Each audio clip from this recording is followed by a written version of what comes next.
नमस्कार, ये सिनेमा सारांश। आज हम देखने जा रहे हैं 2025 series black rabbit spoilers ahead. देखें और एंजॉय। ब्लैक रैबिट एक लोकप्रिय रेस्टोरेंट है। इसमें एक साधारण बर्गर जॉइंट से लेकर एक बढ़िया डाइनिंग सेक्शन, एक बार और एक क्लब तक सब कुछ उपलब्ध है। इसका मालिक जेक काफी आकर्षक है। हालांकि एस्टेले नाम की एक महिला को लेकर उसका और उसके दोस्त वेस का झगड़ा हो जाता है। जब जेक टोस्ट दे रहा होता है तभी दो लुटेरे अंदर घुस आते हैं और उसके हीरे की घड़ियों का संग्रह चुरा लेते हैं। वे जेक की नकली घड़ी भी चुरा लेते हैं। जब वह मना करता है तो मामला बिगड़ जाता है और वे इस बीच बचाव करने की कोशिश करता है। एक महीने पहले रेस्टोरेंट न्यूयॉर्क टाइम्स के एक फूड क्रिटिक के आगमन की तैयारी कर रहा होता है। इस बीच जेक का भाई विंस अपना दिन एक कसीनो में बिताता है। वह शराबी, नशेड़ी और जुआरी है। वह अपने पिता के सिक्कों के संग्रह को बेचने जैसे छोटे मोटे काम करता है। जब खरीदार उसे लूटने की कोशिश करते हैं तो वह गलती से उनमें से एक को मार देता है। रेस्टोरेंट के कारोबार के साथ साथ जैक अपने किशोर बेटे हंटर की आंशिक कस्टडी को लेकर भी संघर्ष कर रहा है, लेकिन वह अपने बेटे के साथ समय बिताने की कोशिश करता है। वह उस क्रिटिक को लेकर थोड़ा चिंतित है, लेकिन उसकी मैनेजर मेल सब कुछ संभाल रही है। एना क्रिटिक में बारटेंडर बनने वाली है, लेकिन जब स्टाफ रिपोर्ट करता है कि घर लौटते समय वह नशे में लग रही थी तो वे इसे गंभीरता से नहीं लेते। विंस जल्दी से घर जाता है और अपना सामान पैक करता है, जबकि उसका मकान मालिक उसे किराया न देने के लिए डांटता है। उसने जेक वाली ही घड़ी पहनी हुई है। जेक मीटिंग में है और अपना कारोबार बढ़ाना चाहता है। विंस उसे बीच में रोकता है और मदद मांगता है। जेक हिचकिचाता है, लेकिन उसके लिए न्यूयॉर्क शहर की फ्लाइट बुक कर देता है। स्टाफ इस खबर से बंटा हुआ है। उनका कहना है कि विंस ने रेस्टोरेंट बनाने में मदद की थी और उसे लगभग जला देने से पहले उसका मालिक भी था। दोनों भाई खुशी खुशी फिर से मिल जाते हैं, लेकिन जब विंस एक कहानी गढ़ता है और $10,000 की मांग करता है तो जेक उससे ऊब जाता है। विंस की एक बेटी है, जेन, जिसे उसने बहुत समय से नहीं देखा है। जेक उसे ज्यादा पास नहीं आने देता, इसलिए उसे अपनी मां के घर पर रहने देता है, जिसे वह बेच रहा है। उनके पिता शराबी थे और घर पर उन्हें घाटा हो रहा है क्योंकि विंस ने कर्ज लिया था, जिसे उसने कभी चुकाया नहीं। तभी एना का फोन आता है और वह आने से मना कर देती है। जेक परेशान है क्योंकि वह सब कुछ एकदम सही चाहता है। अचानक वह उसे नौकरी से निकाल देता है। दूसरी तरफ विंस अपने एक पुराने दोस्त मैटी के साथ शराब पी रहा है और वे जेक की सफलता को लेकर थोड़े कड़वे लगते हैं। विंस कहता है कि उसका कुछ अधूरा काम है और फिर उसे एक लड़की दिखाई देती है। उसे पता भी नहीं चलता कि दो आदमी उसका पीछा कर रहे हैं। यह आलोचक के आने वाली रात है। एना के पास उसकी जगह लेने वाला कोई नहीं है, इसलिए सब कुछ गड़बड़ा जाता है और जेक मदद के लिए आता है। मुख्य रसोइया और उसकी साथी रॉक्सी उसे खास पेय पदार्थ सिखाती है और मुख्य व्यंजन बनाती है। दो सूदखोर विंस पर हमला करते हैं, जिसने उन्हें $1,40,000 उधार दिए हैं।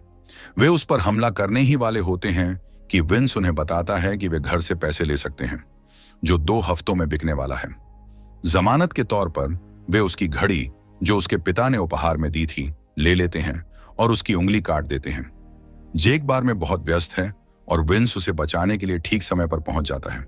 सब कुछ ठीक चल रहा है और क्रिटिक सेवा से काफी खुश है। बार बंद होने के बाद कर्मचारी वेस और उसकी प्रेमिका एस्टेले के साथ जश्न मनाते हैं।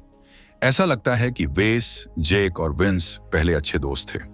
जेक अनिच्छा से मान जाता है कि वे एक अच्छी टीम बनाते हैं और विंस को बारटेंडर का पद तब तक देने की पेशकश करता है जब तक वे उसकी मां का घर नहीं बेच देते। विंस अनिर्णायक होने का नाटक करता है, लेकिन वह मान जाता है और वे मुस्कुराते हैं। वर्तमान में वेस हस्तक्षेप करने की कोशिश करता है, लेकिन एक चोर उसे गोली मार देता है। जेक हैरान होकर देखता है कि चोर उसकी घड़ी चुराने की कोशिश करता है। एक सशस्त्र गार्ड उनसे लड़ने की कोशिश करता है और एक अन्य व्यक्ति को गोली मार दी जाती है।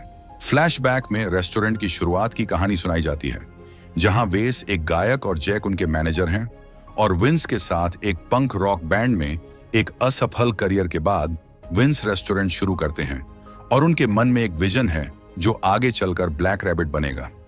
वह जेक के साथ साझेदारी करना चाहते हैं, जो मान भी जाते हैं, लेकिन पूंजी की कमी के कारण उन्हें वेस को निवेशक के रूप में लाना पड़ता है।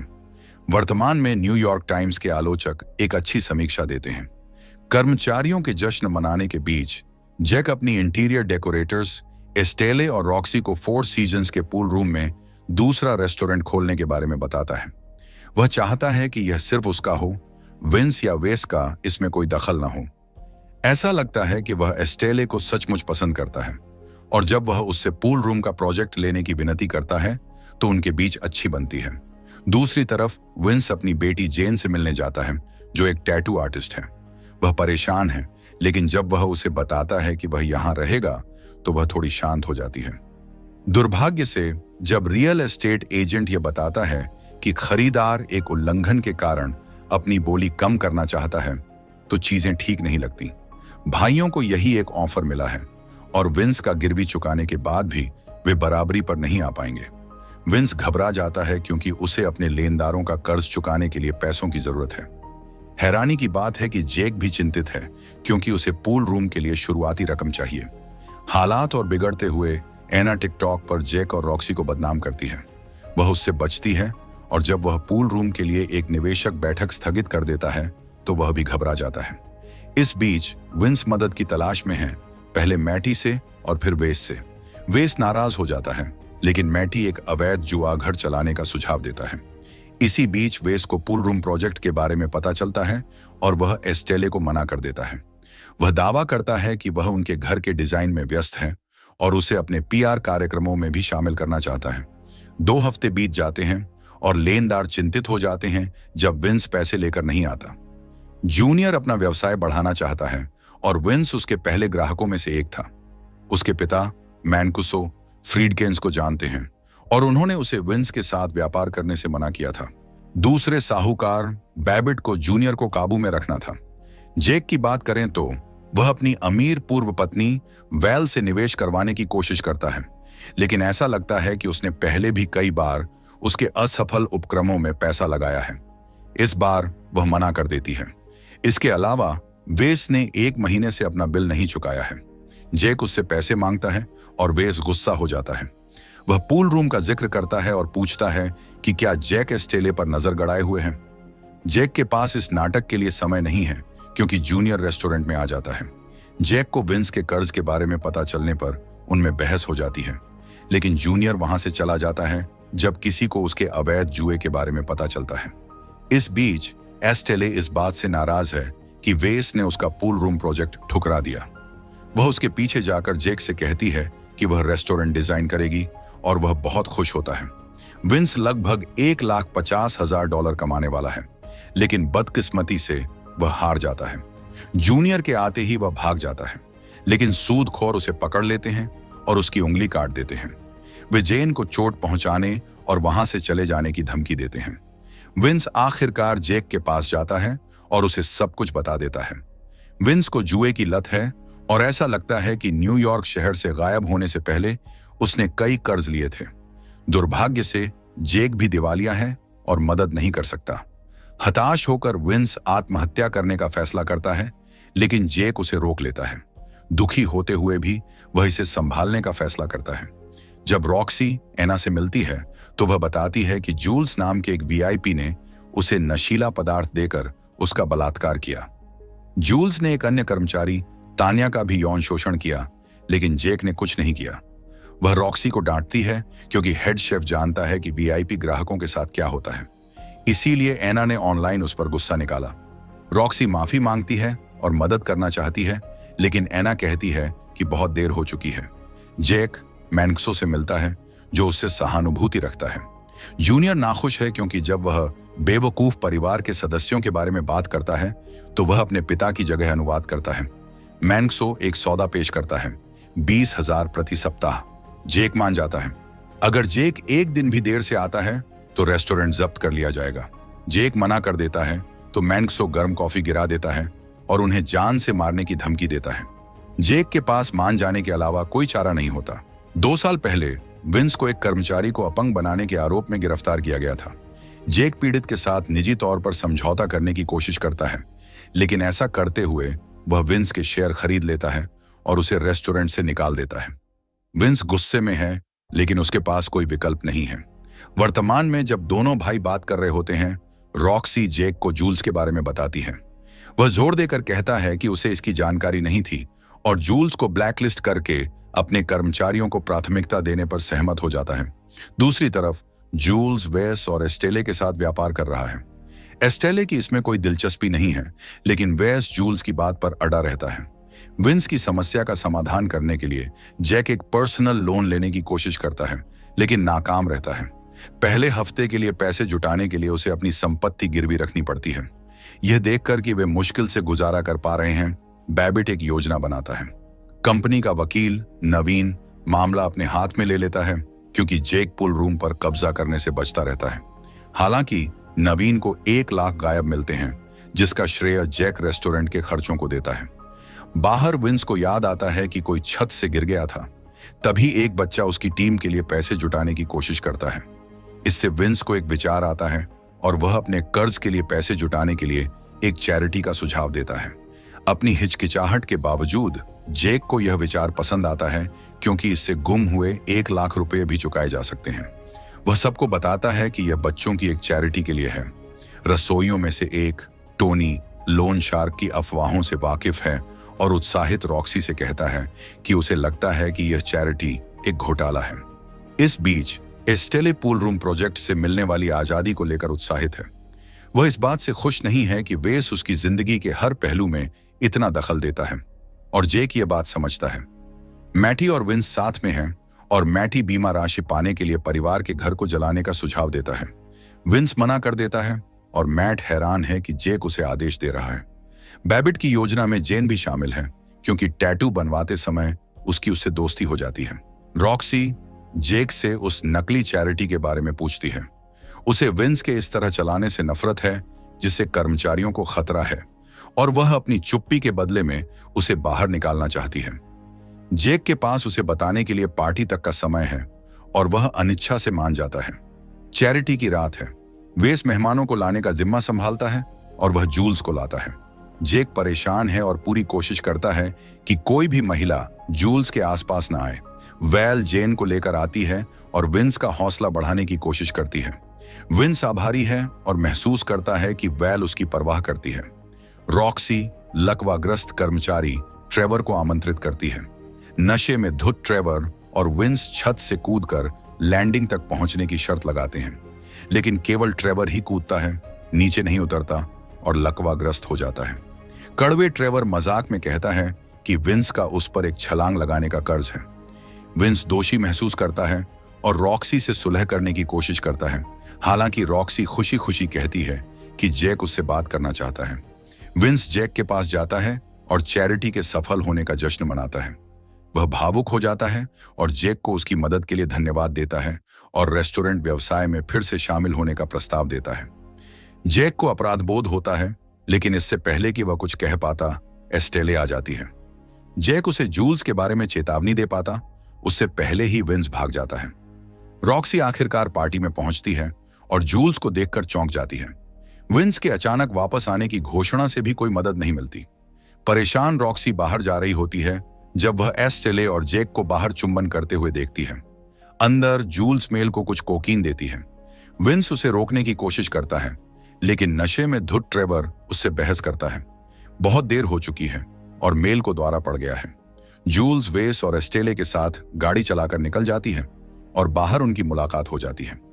जब जैक घटनास्थल पर पहुंचता है तो विंस झूठ बोलता है कि उसे क्या हुआ था, क्योंकि वह खुद को दोषी महसूस करता है। जैक घबरा जाता है क्योंकि ज्यादा दवा लेने से दुकान बंद हो जाती। वह सीसीटीवी फुटेज देखता है और पाता है कि जूल्स मेल और एना को ड्रग्स दे रही है। जैक उसे मिटाने ही वाला होता है कि उसे कुछ सुनाई देता है और वह बाहर निकल जाता है। बैबिट जेन को फोन करता है और अपनी कार से उसे देखते हुए उसके साथ फ्लर्ट करता है। रॉक्सी जूल्स की आर्ट गैलरी की निंदा करती है। जैक उसे फोन करने की कोशिश करता है, लेकिन वह उसे अनसुना कर देती है। मेल के ओवरडोज की एक खबर जैक को परेशान करती है। वह मेल से मिलने जाता है और उसकी सच्ची परवाह करता है, लेकिन मेल को रेस्टोरेंट की प्रतिष्ठा की ज्यादा चिंता है और वह पत्रकारों से बात न करने का वादा करती है। जाने से पहले उसे पता चलता है कि मैटी ने जूल्स को ड्रग्स दिए थे।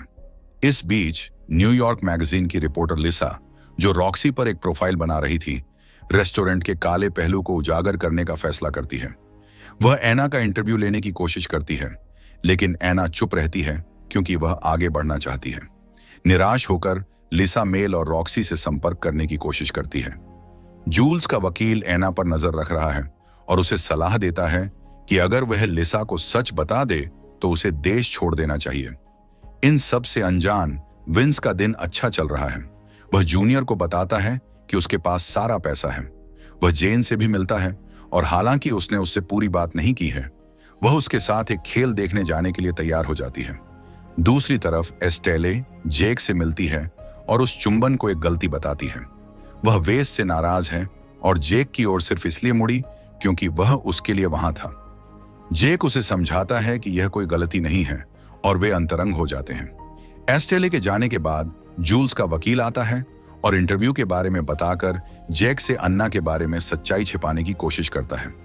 हालांकि जैक नाराज हो जाता है और उसे अन्ना को अकेला छोड़ने के लिए कहता है। अगले ही पल दोनों भाइयों में झगड़ा हो जाता है क्योंकि विंस अपने पैसे मांगता है और जैक बताता है कि उसने फ्रेंचाइजी का विस्तार करने के लिए अपनी किताबों को साफ करने में इसका इस्तेमाल किया था। उनका झगड़ा तब खत्म होता है जब विंस को पता चलता है कि मेल के ओवरडोज के लिए एना और मैटी जिम्मेदार हैं। विंस दावा करता है कि वह सब कुछ ठीक कर देगा, लेकिन उन्हें कोई राज या कोई और चीज नहीं रखनी चाहिए जिससे वे छेड़छाड़ करें। विंस मैटी के पास जाता है और उसे जेफी नाम के किसी व्यक्ति से मिलने के लिए ब्लैकमेल करता है। इस बीच जैक एना से सुलह करने की कोशिश करता है। हालांकि उसे ज्यादा चिंता इस बात की है कि एना पत्रकारों से बात कर रही है।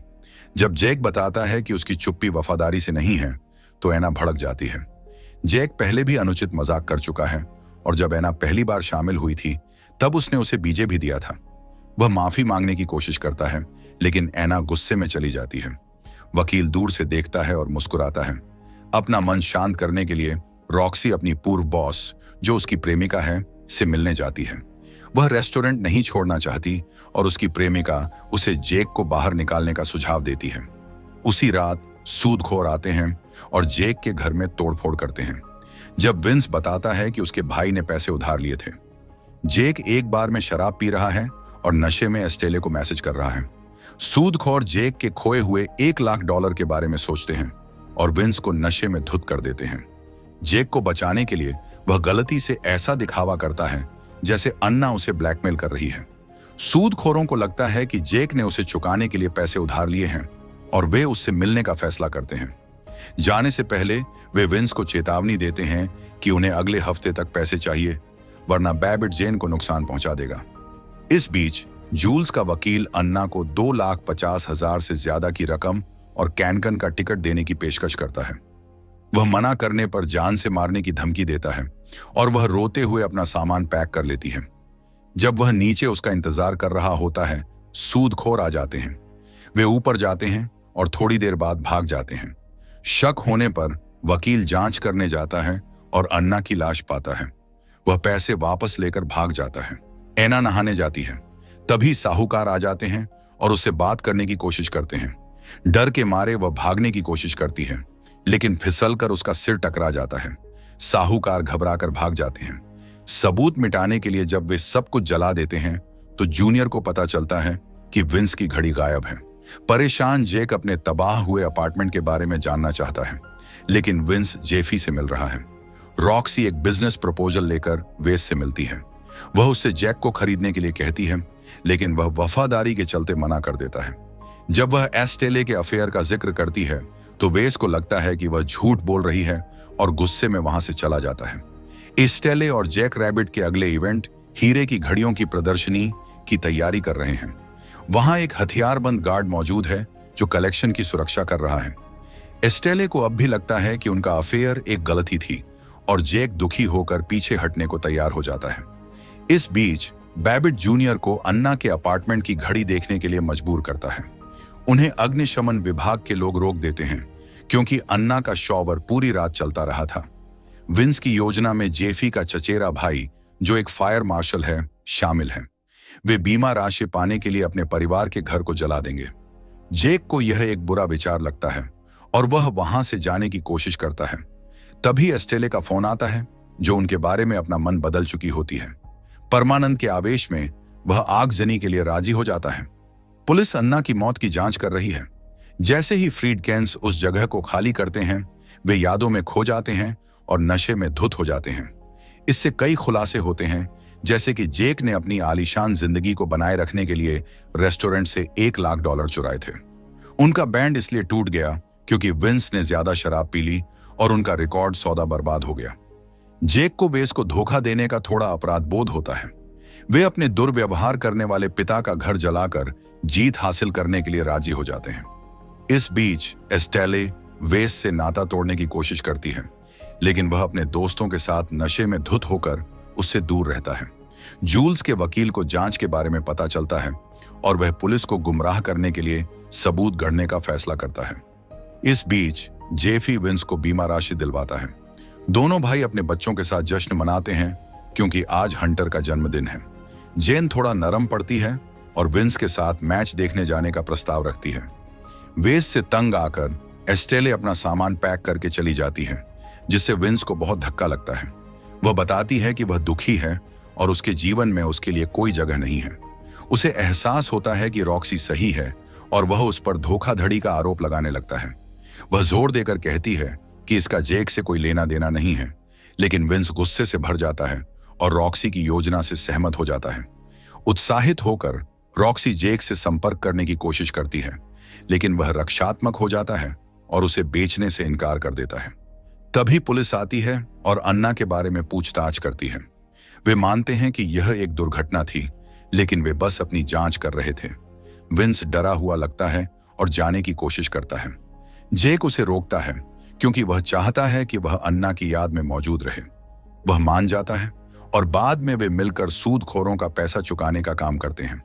हालांकि सूदखोर जेक और विंस का अपहरण कर लेते हैं ताकि उन्हें मार डाला जाए और अन्ना से उनका संपर्क टूट जाए। जेक उलझन में है, लेकिन जल्द ही उसे एहसास होता है कि अन्ना की मौत में तीनों का हाथ है। जैसे ही साहूकार उन्हें गोली मारने ही वाले होते हैं, जेक 2 दिन बाद होने वाली एक हीरा प्रदर्शनी का जिक्र करता है। लालची बेबिट उन्हें जाने देने के लिए राजी हो जाती है, बशर्ते जेक उसे हीरा संग्रह चुराने में मदद करे। विंस हालात ठीक करने में मदद करना चाहता है, लेकिन जेक तंग आ चुका है और उसे आदेश देता है कि वह साहूकारों और प्रदर्शनी को संभाले। साहूकारों के जाने के बाद दोनों भाई एक दूसरे पर दोष मढ़ते हैं, जब तक कि विंस जेक को घूंसा नहीं मार देता। वे अपने अपने रास्ते चले जाते हैं। जब मिस्टर फ्रीडकेन के बेटे छोटे थे तो उन्होंने उन्हें नकली रोलेक्स गाड़ियां दी। वेस से ब्रेकअप के बाद एस्टेले जेक के पास जाती है और वह उसे दिलासा देता है। इसके बाद जेक साहूकारों के साथ मिलकर डकैती की योजना बनाता है।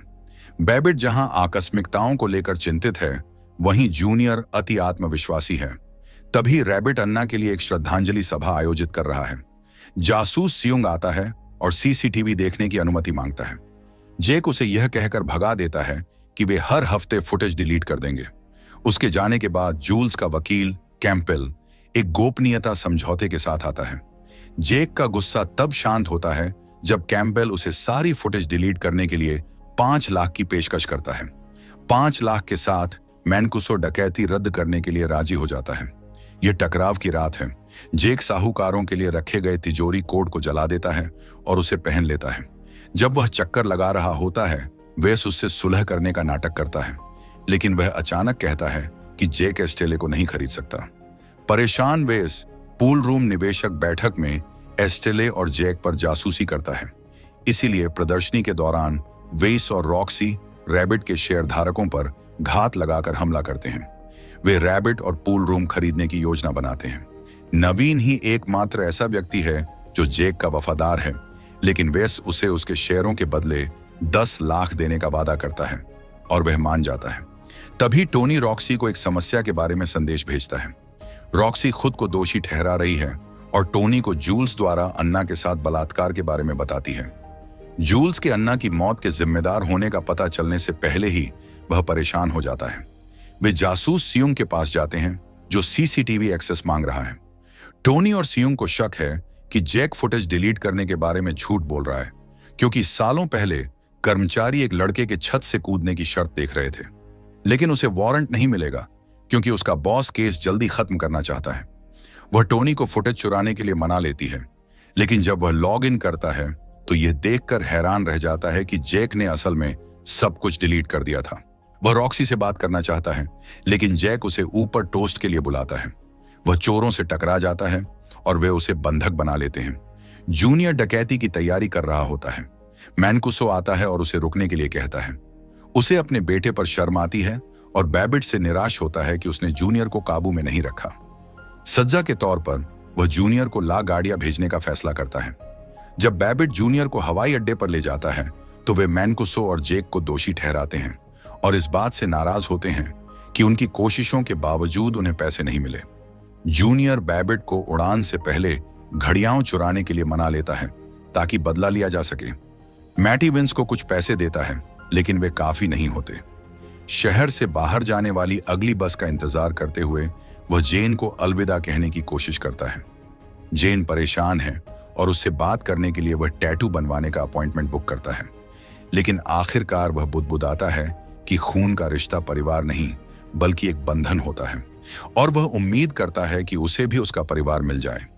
जेन रोने लगती है और बाद में वह देखता है कि उसके टैटू पर जल्द वापस आऊंगा लिखा है। वह आखिरकार जाने के लिए तैयार होता है, लेकिन जूनियर मैटी का इस्तेमाल करके उसका अपहरण कर लेता है। बैबिट पीछे हट जाता है और जूनियर को डकैती के लिए किसी और की जरूरत होती है। विंस मान जाता है क्योंकि वह अभी भी जेक से नाराज है। डकैती के दौरान जूनियर टोनी को बंधक बना लेता है। विंस जूनियर को रोकने की कोशिश करता है, लेकिन वह उसे आगे धकेल देता है। बार पर कब्जा करने के बाद विंस घड़ियां चुरा लेता है और फिर किसी तरह बदला लेने के लिए जेक की घड़ी छीनने की कोशिश करता है। उलझन में पड़ा जूनियर विंस को जाने के लिए कहता है, जबकि वेस जेक को घड़ी देने के लिए मनाने की कोशिश करता है। जेक्स की मास्क की वजह से विंस को पहचान लेता है और उलझन में पड़ जाता है। वेस हीरो बनने की कोशिश करता है और जूनियर उसे गोली मार देता है। गार्ड गलती से टोनी को गोली मार देता है, फिर जूनियर गार्ड को मार देता है। अफरा तफरी में सभी भाग जाते हैं। जूनियर जेक को मारने ही वाला होता है क्योंकि वह अपनी नाकामी के लिए उसे जिम्मेदार ठहराता है, लेकिन विंस जूनियर को मार देता है। वे हैरान रह जाते हैं। विंस घड़ियां लेकर भाग जाता है। फ्लैशबैक में डिक फ्रीडकेन एक आकर्षक पति से एक हत्यारे में बदल जाता है जब वह अपनी पत्नी शीला पर बेवफाई का आरोप लगाता है। वह उसे मारने ही वाला होता है कि एक युवा विंस उसे मार देता है। वर्तमान में पुलिस आती है और सभी से पूछताछ करती है। जैक हैरान है, लेकिन विंस के विवरण के बारे में अस्पष्ट रहने की कोशिश करता है। विंस एक बर्नर फोन से कॉल करता है और जैक घबराकर बाहर भागता है, जहां रॉक्सी उसे देख लेती है। विंस द्वारा यह बताने के बाद भी कि जूनियर ने उसका अपहरण किया है, जैक विंस से नाराज है। जैक जोर देकर कहता है कि उसने उससे ब्रेकअप कर लिया है, लेकिन जेन को मैनकुसो से बचाने में मदद करने के लिए राजी हो जाता है। वह अभी भी परेशान है जब वह वैल और हंटर को जाने के लिए कहता है और उनसे जेन को अपने साथ ले जाने के लिए कहता है, लेकिन उसके जाने के बाद जेन अपने पिता की तरह भागने से इनकार कर देती है और वैल को छोड़ देती है। जेक मदद के लिए कैंपबेल के पास जाता है और दावा करता है कि अगर किसी ने मुंह खोला तो जूल्स की पोल खुल जाएगी। कैंपबेल का तर्क है कि अगर विंस को गिरफ्तार कर लिया गया तो जेक भी एक साथी के रूप में सामने आ जाएगा। उनके पास बस यही विकल्प है कि मैनकुसो विंस को मार डाले। जेक भी घटनास्थल से भागने के लिए दोषी महसूस करता है। कैंपबेल उसे अस्पताल में टोनी और वेस से मिलने की सलाह देती है। सियुंग जवाब जानने के लिए मैनकुसो के पास जाती है और जूनियर की मौत की खबर सुनकर वह स्तब्ध रह जाता है। वह यह भी सोचती है कि क्या अन्ना का इससे कोई लेना देना है। एक और फ्लैशबैक में शीला डिक की हत्या को छुपाने के लिए मैनकुसो से मदद मांगती है। वह साफ साफ कहता है कि विंस किसी को भी सच नहीं बता सकता, जेक को भी नहीं। वर्तमान में विंस मैटी से मदद मांगता है। मैटी मना कर देता है और उसे चेतावनी देता है कि अगर जूनियर के जौहरी को हत्या के बारे में पता चल गया तो वह उसे मैनकुसो के हवाले कर देगा। विंस मना कर देता है और अकेले ही आगे बढ़ने का फैसला करता है। बदला लेने की चाह में मैनकुसो सबसे पहले बैबिट से भिड़ता है। बैबिट डकैती के मकसद के बारे में झूठ बोलता है, यह दावा करते हुए कि जूनियर मैनकुसो के सामने खुद को साबित करना चाहता था। यह बात दुखी पिता के दिल को छू जाती है।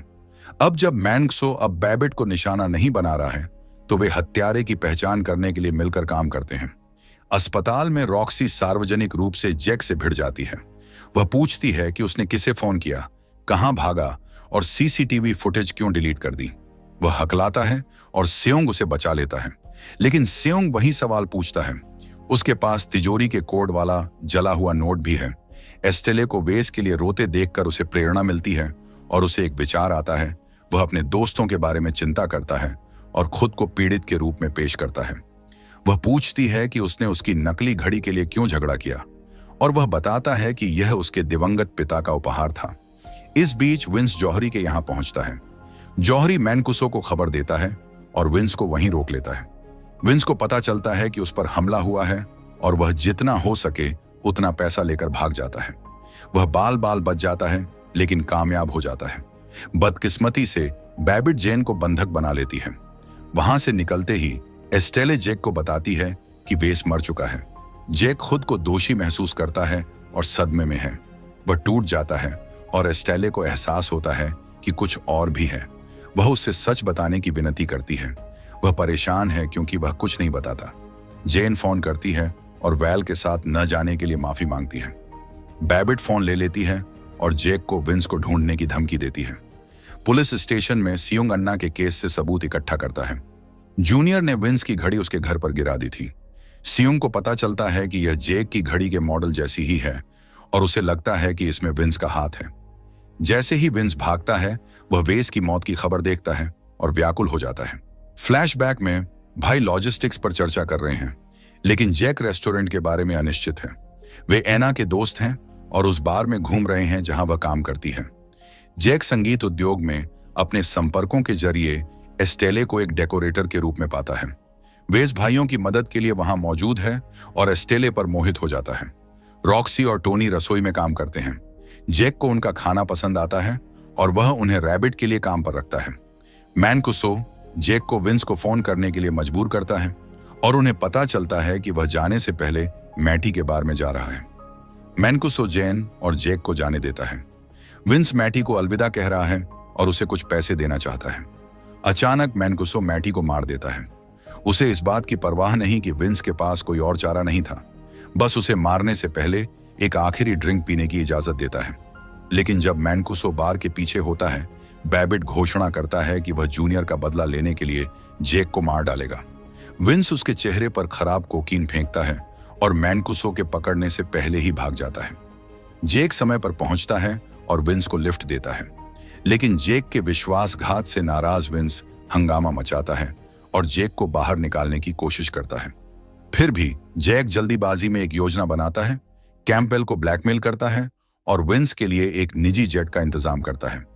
उसने सीसीटीवी फुटेज की एक कॉपी बना ली थी लेकिन कैंपबेल तब तक मदद करने से इनकार करता है जब तक जैक उसे कॉपी नहीं सौंप देता। पुलिस एक एपीबी जारी करती है जिसमें विंस को वेस की हत्या से जोड़ा जाता है। विंस खुद को दोषी महसूस करता है और जैक उसे दिलासा देने की कोशिश करता है।